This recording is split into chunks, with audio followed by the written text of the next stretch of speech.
Mesdames, Messieurs les récipiendaires, distingués invités, Monsieur le Grand Chancelier de l'Ordre national du Lion, Mesdames et Messieurs, la cérémonie qui nous réunit aujourd'hui répare d'une certaine manière une anomalie et une injustice.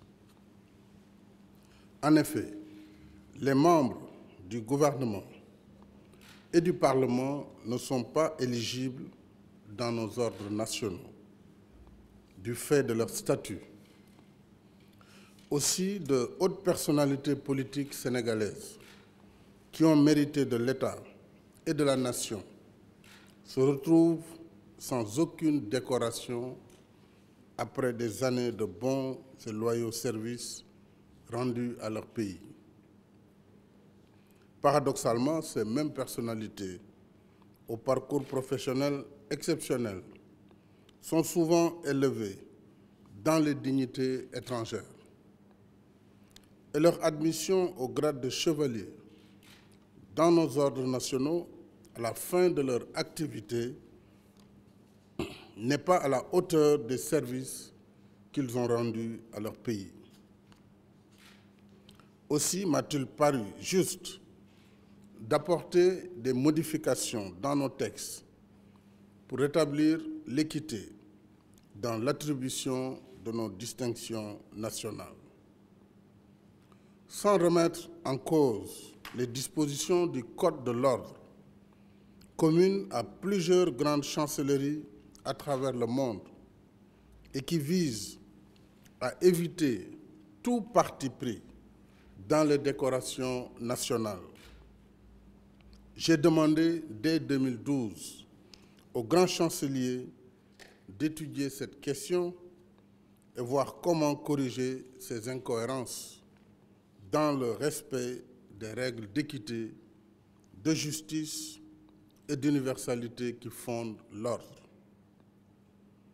Les conclusions qui m'ont été soumises après avis du Conseil de l'ordre et de la Cour suprême m'ont paru très pertinentes et ont permis de prendre les mesures suivantes. Élévation des premiers ministres en fonction à la dignité de Grand Croix du Mérite après 1 an de service. Élévation des anciens présidents du Parlement et des anciens premiers ministres ayant exercé au moins 2 ans à la dignité de grand officier de l'Ordre du Lion.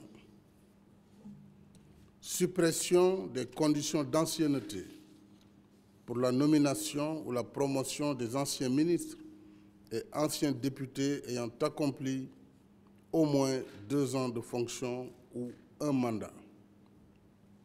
Enfin, nomination ou promotion de certaines personnes ayant un parcours professionnel exceptionnel, directement dans les grades autres que chevalier ou dans les dignités.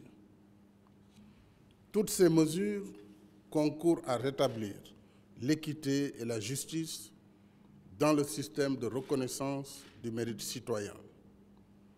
Elles offrent désormais aux hommes et aux femmes qui ont servi honorablement la République et la nation et qui ont été longtemps pénalisés par leur statut d'accéder désormais à nos plus hautes distinctions nationales.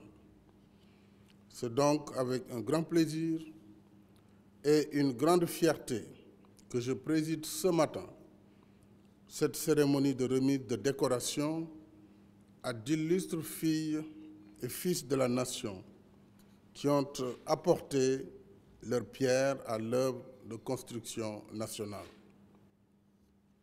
Chers récipiendaires, je suis heureux de vous adresser à vous, à vos épouses, à qui je présente mes hommages déférents, et à vos familles ici présentes, mes chaleureuses félicitations. Vous avez mérité de la nation. La nation vous est en retour reconnaissante. Je renouvelle enfin mes félicitations aux membres du Conseil de l'Ordre pour la qualité du travail qu'ils accomplissent à la Grande Chancellerie. Je vous remercie de votre aimable attention.